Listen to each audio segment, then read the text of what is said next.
എന്താണ് മേജർ സാറേ മുഖത്തൊരു ചളിയർച്ച ഭാവം? ഒന്നുമില്ല. എന്നാലും എന്തൊരു മനസ്സിലുണ്ടല്ലോ. ആര് കോഴിക്കുഞ്ഞോ? കൊറേ കാലയിലെ കണ്ടിട്ട്. ഞാൻ അല്പം ബിസിയായിരുന്നു വെച്ചത്.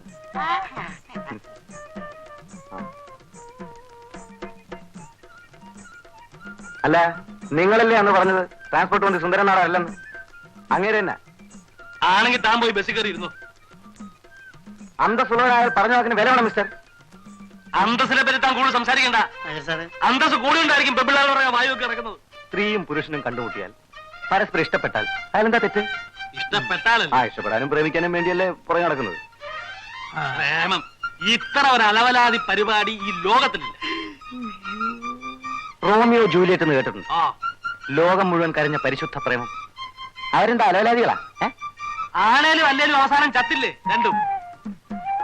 എന്നാ പിന്നെ ഈ കോളേജിലും സ്കൂളിലൊക്കെ അത് പഠിപ്പിക്കുന്നതിനാ? അതൊരു ചോദ്യ മേജർ സാർ, അതൊരു ചോദ്യ. എടാ മരമണ്ടന്മാരെ, ഇതൊക്കെ പഠിപ്പിക്കുന്നത് നിന്നെ പോലുള്ള ഒരു പെമ്പിള്ളാരുടെ പുറകെ വായു കിടക്കാതിരിക്കാൻ വേണ്ടിയാ. മനസ്സിലായോ? അല്ല, നിന്നെയൊക്കെ പറഞ്ഞിട്ട് എന്താ കാര്യം? നല്ല കുടുംബത്തിൽ പിറന്നവരാരും ഈ നാറിയ പണിക്ക്. കുടുംബത്തെ പറ്റി പറഞ്ഞ അടിച്ചെന്നെ പല്യൻ. ഇനിയും പറയും, നല്ല കുടുംബത്തിൽ പിറന്നവരാരും ഈ നാറിയ പണിക്ക് പോവില്ല. തന്റെ കുടുംബം നല്ലതാണോ? എന്താ സംശയം? തനിക്ക് പെമ്മക്കളുണ്ടോ? ഉണ്ടെങ്കിൽ അവൾ ആരെങ്കിലും പ്രേമിക്കുന്നുണ്ടോ? ഇല്ല. എന്നാ നല്ല കുടുംബത്തിൽ പിറന്ന തന്റെ മകള് ആരെങ്കിലും പ്രേമിക്കുന്നതാണോ?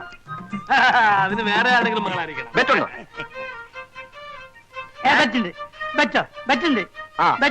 മേജർ സാറേ, ഇത് നമ്മുടെ കുടുംബ പ്രശ്നമാണ്. ബെറ്റ് അടിക്കണം. എന്താ ബെറ്റ്? ബെറ്റ് എന്താ? 3 മാസത്തിനുള്ളിൽ തന്റെ മകൾ ആരെയെങ്കിലും പ്രേമിക്കുന്നു എന്ന് ഞാൻ സ്ഥാപിച്ചാൽ താൻ ഒരു ദിവസത്തെ മീശെടുക്കണം. അയ്യേ, അത് കാണാൻ ഭയങ്കര വൃത്തിയായിരിക്കും.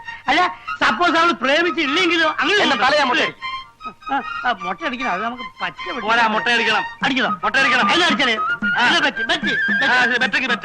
എണ്ണിക്കോ? മാസം 3. എന്നാ മുട്ട അടിക്കാനുള്ള ദിവസം താനും എണ്ണിക്കോ. ഒന്നാം സാക്ഷി പാച്ചിപ്പിട.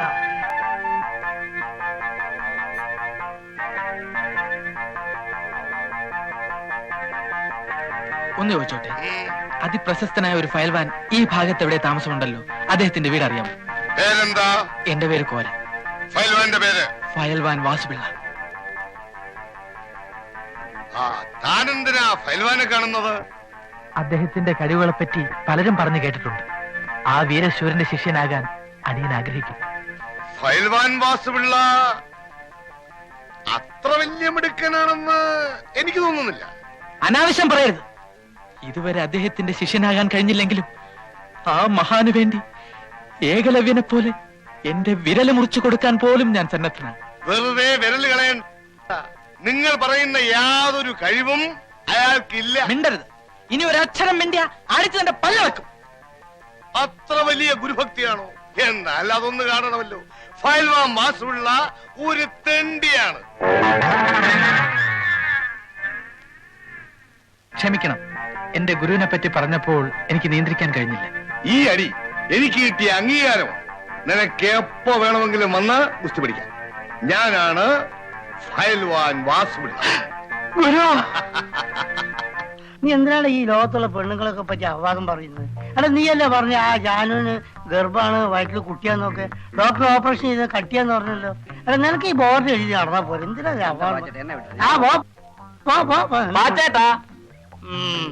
പാച്ചൂന്ന് വിളിച്ചാ മതി. എന്താ വാച്ചേട്ടാ? പറ്റത്ര രൂപയായി. കയ്യെടുക്ക്. 310 രൂപ. 310? ഇതെന്താ അക്ഷയ പാത്രം? അല്ല, ചെമ്പ് പാത്രം. അല്ല, തന്നാലും തീരുന്നില്ല. ആട്ടെ, കറക്റ്റ് കണക്ക് പറ. 310 രൂപ 25 പൈസ. നിന്റെ ഒക്കെ കണക്ക് എന്റെ മനസ്സിലുണ്ട്. അത്രയല്ലേ ആയുള്ളൂ. 400 തികഞ്ഞില്ലല്ലോ. പാച്ചേട്ടൻ പോയി. ഇനി കട ഇവിടെ ഇട്ടേച്ച് ഞാൻ അവിടെ പോണോ? അതല്ല വാച്ചേട്ടാ.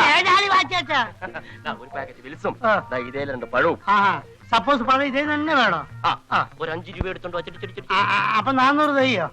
എടാ, നിന്റെ തന്തയല്ല എനിക്ക് ഇവിടെ കട വെച്ചെന്ന് അറിയോ? എടാ, മനുഷ്യനാലേ കുറച്ചൊക്കെ ഒരു ഇതൊക്കെ വേണം. സപ്പോസ് എന്തെങ്കിലുമൊക്കെ വേണം. അല്ല, ഈ കണക്കിന് പോയി നീയൊക്കെ എന്നെ റോഡാ നേരാക്കല്ലോ അല്ലേ? അപ്പൊ പാച്ചേട്ടൻ ഞങ്ങളോടെ കൂടാല്ലോ. എന്തിൽ തെണ്ടാനോ? ചേടാ, നിങ്ങളെ പറച്ചിൽ കേട്ടാതൊന്നും എനിക്ക് നോട്ടടിയാ തൊഴിലൊന്നും. എന്റെ കൈ കാശുണ്ടേ തരുവോ? ഇല്ലാഞ്ഞിട്ട് ഉണ്ടെന്ന് തരുമോ? ഇല്ലാഞ്ഞിട്ടല്ലേ എന്ന്. അപ്പൊ സപ്പോസ് ഉണ്ടെങ്കിലും തരില്ല. ഇങ്ങനെ വായം പൊളിച്ച് നടന്നാൽ എവിടുന്ന് ഉണ്ടാവും? കോളേജ് വെക്കേഷൻ അല്ലേ, ഒന്നുകിൽ വീട്ടിൽ പോവുക, അല്ലെങ്കിൽ സപ്പോസ് ഇതിന് ജോലിക്ക് പോവുക. ഇപ്പൊ തെണ്ടാൻ വരെ യൂണിയൻ മെമ്പർ ആവണം. മെമ്പർഷിപ്പിനുള്ള കാശുണ്ടെങ്കിൽ പിന്നെ എന്തിനു തെണ്ടുന്നത്? നീ എന്ത് ജോലിയും ചെയ്യും? എന്റെ മാന്യതയെ ചോദ്യം ചെയ്യാത്ത എന്ത് ജോലിയും ചെയ്യും. മാന്യതയോ നിനക്കുണ്ടത്? ആ, നീ ഏതായാലും ഒരു കാര്യം ചെയ്യും. ഇവിടെ വന്നിരിക്കുന്ന ആ കിഴവ മേജറില്ലേ, ആ പെൺകോന്തനോ? ആ, അയാളുടെ വീട്ടിൽ ഈ അല്ലറ ചില്ലറ ജോലിക്കൊക്കെ ഒരാളെ വേണം. നീ പോയിട്ട് അയാളെ കണ്ടിട്ട് വലിയ കാര്യമൊന്നുമില്ല, ആ തവണയൊന്ന് കാണും. പെൺകുട്ടിയെ ഞാൻ കാണിച്ചു തരുന്നത് പ്രശ്നമല്ല. കാണിച്ചു തന്നാലും ഒരു ഭാര്യ നിലയുള്ള സ്ഥിതിക്ക് നിങ്ങൾക്ക് അവളെ കല്യാണം കഴിക്കാൻ പറ്റില്ലല്ലോ. പ്രേമിച്ചു കിട്ടിയാ മതി. സാറില്ലേ, അവള് പറയണം, അച്ഛാ എനിക്ക് ഗോവിന്ദേട്ടനെ തന്നെ കല്യാണം കഴിച്ചാൽ മതി എന്ന്. ബെറ്റി ഞാൻ ചോദിച്ചു അല്ലേ? അയാളുടെ ഒരു വശത്തെ മീശ എടുത്ത് കാണാൻ എനിക്ക് ആഗ്രഹമുണ്ട്. തനിക്ക് അങ്ങനെ ഒരു ആഗ്രഹം ഉണ്ടാവുന്നുള്ളത് ഞങ്ങൾക്കറിയാം. പക്ഷെ ആ പെണ്ണിന് കാണാൻ പരിചയപ്പെടാൻ എന്താ വഴി? വഴി ഞാൻ ഉണ്ടാക്കാം. എങ്ങനെ? 2-3 ദിവസത്തിനകം അവളുടെ ഡാൻസ് പരിപാടിയുണ്ട്. എവിടെ വെച്ച്? അല്ല, ഞാൻ കണ്ടുപിടിക്കാം. ഡാൻസ് വളരെ നന്നായിരിക്കുന്നു, എന്റെ ജീവിതത്തിൽ ഇതുപോലെ ഡാൻസ് കണ്ടിട്ടെന്ന് പറഞ്ഞ് അടുക്കണം. എങ്ങനെ എന്റെ ഐഡിയ? ആ, എന്താണ് ബുദ്ധി? ഈ തല വെളി കാണിച്ച് അടക്കല്ല പണ്ടാരെ. ഞാൻ എന്ത് ത്യാഗം വേണമെങ്കിൽ സഹിക്കാം, പക്ഷെ അവസാനം വരെ നിങ്ങൾ കൂടെ ഉണ്ടാവണം. എന്താ? പിന്നെ എനിക്ക് എന്താ വേറെ പണി? അല്ല, നമുക്ക് അല്പം മദ്യപിച്ചാലോ? ആ, ഇന്ന് കുടിച്ചോടത്തോളം മതി. പിന്നെ ഒരു കാര്യം ഞാൻ പറഞ്ഞു വെക്കാം. 2 പെഗ് മേജർ സാർ വാങ്ങി തന്നിട്ട് നീ ആ ഭാഗത്തേക്ക് കാല് മാറിയാൽ നിന്റെ ഈ കാലിന്റെ മുട്ടി ഞാൻ തല്ലി ഒടിക്കും. കേട്ടാ? മനസ്സിലാക്കിയോ? അതുവരെ അന്നത് ഇത് പിടി.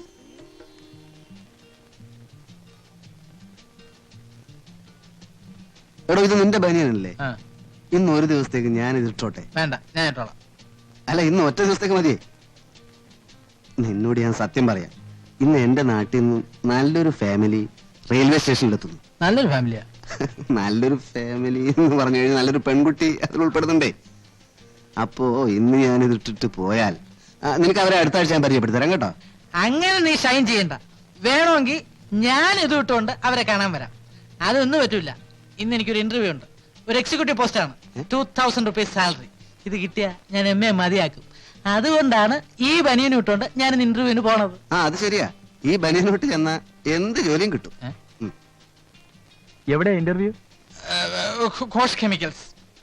2000 രൂപ ശമ്പളം അല്ലേ?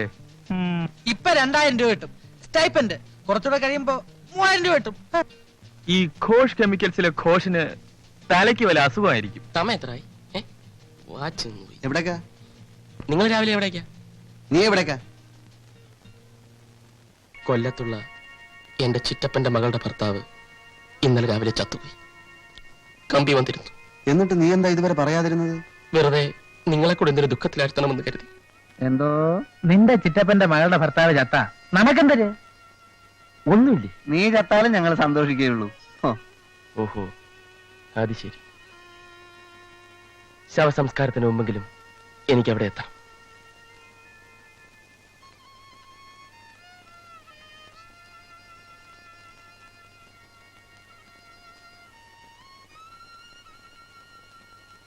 എനിക്ക് സമയമായി. ഞാനും ബസ് സ്റ്റോപ്പ് വരെ ഞാനുണ്ട്. ഞാൻ ടാക്സിയിലാണ് പോണത്. ടാക്സി കയറാനുള്ള സ്റ്റാൻഡേർഡ് ഒന്നും നിനക്ക് ആയിട്ടില്ലടേ.